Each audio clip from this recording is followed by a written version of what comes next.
صلاح الدين الأيوبي، وهذه المشاهد من الحلقة الحالية، ونرى فيها بأن انزعاج ميلة على صلاح الدين بأنه يهم بالرحيل في غير ما تريد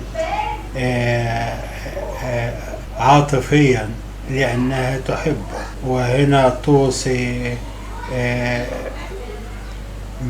ماريا توصي بليان على الأخذ باله في الحرب، وهي زوجته الآن، ويقول لها لا بأس.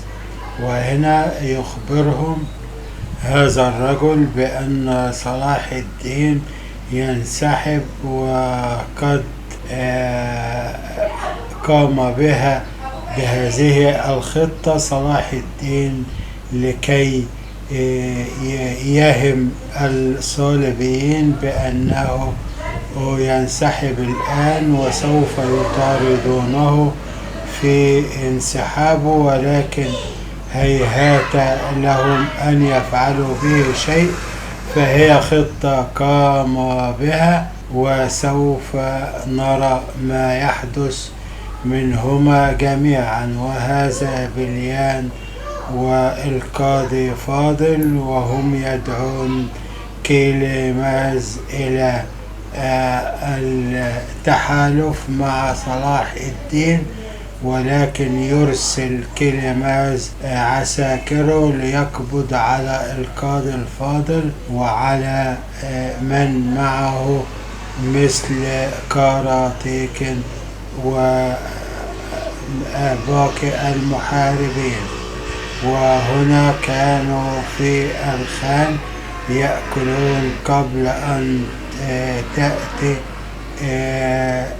حراس كيليماز ويعتقلونهم إليه من أجل شكوى امرأة قامت بشكوى القاضي الفاضل بأنها حكم على أخيها بالإعدام ظلما، ولم يكن مدانا، ولم يكن قام بشيء من أجل هذه الإعدام الذي تم في أخيها.